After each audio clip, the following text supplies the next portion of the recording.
Oregon, and I'm sure a lot of you have been going outside and experiencing more of the beautiful weather that we've had.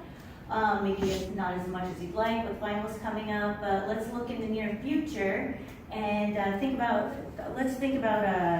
imagine ourselves in the near future. You wake up one morning feeling great. It's the weekend, no school, no work, just one day free of responsibilities, and the weather outside is beautiful, but hot. You gather some friends and some snacks and head down to the river. It's the perfect day to enjoy Oregon's cool waters while basking in the hot sun. Maybe it's your first time, or maybe you're a river rat, it doesn't really matter. Anyone can enjoy the cool river on a hot summer day. You inflate a raft, you head down to a nearby boat ramp, and you drop into the river. The icy water is shocking at first, but you acclimate super quickly because the hot sun is bearing down on you. You and your friends lay back, relax, and enjoy the sun and surrounding beauty of nature. You look down into the water, expecting to see through the crystal clear waters of the river to the rocks below, but instead, you see this. This photo is from the Clackamas County Sheriff's Department, shows thousands of beer cans polluting the riverbed of the Clackamas River. I live just a few minutes from one of the most popular sections of the Clackamas River for recreational floating, the Barton to Carver stretch. I live so close, in fact, that a lot of my friends and family use my house as a go-to stop when they're coming to and from the river. Because of my close proximity to and my frequency at, I see this pollution firsthand every year. Everyone should be responsible for their own impact they make on the river and pack out their garbage, but unfortunately they aren't. We as a community must be responsible for the damage we cause on our environment. We all need to take action and work together to ensure our water sources remain clean and beautiful for all to enjoy. Today, I will be telling you about the problem of litter in the river from recreational users and what you can do to help prevent and repair this problem. Let's start with discussing the problem. The Clackamas River becomes littered with garbage each summer after thousands of recreational users float the river. Many of the outdoor enthusiasts do not practice pack-in, pack-out practices, as in leaving with everything you brought in, including your garbage. Clackamas County estimates that upwards of 5,000 visitors float the river each day on a really busy summer day. That means 5,000 potential litterers. In an annual river cleanup that's held in September each year, an average of 1 to 3 tons of cans of garbage gets pulled from out of the river. This litter not only affects the river, but the larger system the river is a part of, the Clackamas watershed. In a video published in 2015 by Clackamas County concerning the challenges facing the Clackamas watershed, it describes a watershed as working much like a funnel in that all the land within the watershed is drained and channeled into a common body of water. The highest points form the boundaries of the water, and all the water drains to the lowest point. In the Clackamas watershed, the Clackamas River is the lowest point. The Clackamas watershed is not only home to local wildlife, fish, and plant species, it supplies livestock, crops, and nurseries with irrigation water, along with almost 400,000 people with drinking water, according to the Oregon Department of Agriculture. Trash in the river from river goers is not only an eyesore, it poses a pollution threat to local crops and many thousands of citizens' drinking water.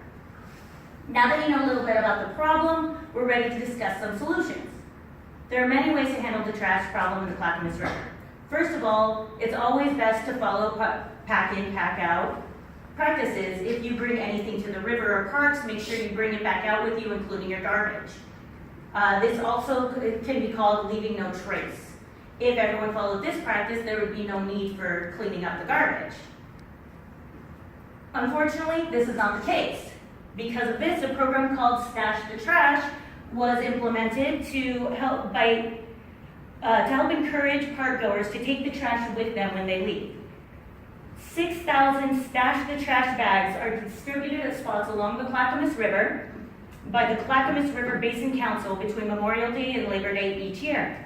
On a busy day, the bags might be gone by the time you get there, So I recommend bringing something like this, a simple, inexpensive laundry bag. You can tie to your float or whatever you use to choose to float down the river with.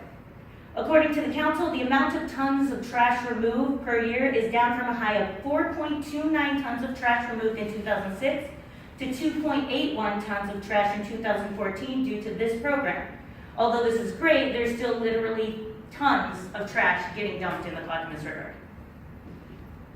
To remove the trash that is left in the river, an annual river cleanup called Down the River Cleanup occurs each September. Each year, over 250 volunteers rally together to collect and remove trash from the Clackamas riverbed.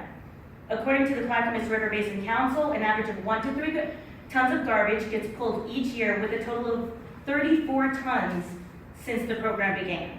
That's the approximate weight of a gray whale has been pulled out of the river in just garbage. To help encourage people to participate, there's a free barbecue at the end to get more volunteers involved, and this year's cleanup will be on September 10th.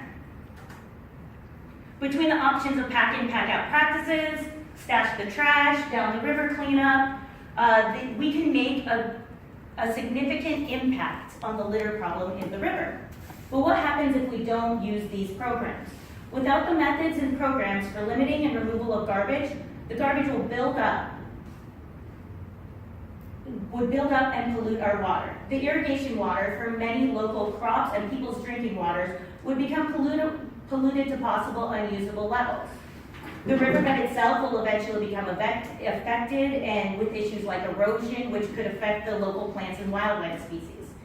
As the problem progresses to detrimental levels, we could possibly see laws banning recreational use of Oregon rivers to attempt to alleviate the harm caused by the rivergoers, as has been done in so many rivers across the USA.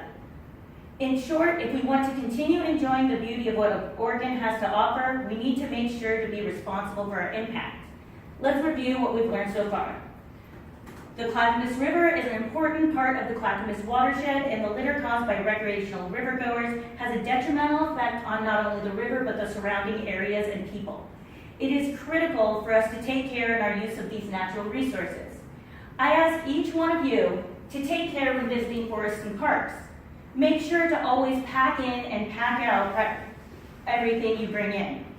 Go above and beyond in finding ways to help with damage caused by others, as in participating in that river cleanup. Encourage others to follow these practices, as well as inform them of the importance of keeping our rivers clean. But most importantly, be a part of the solution, not a part of the problem.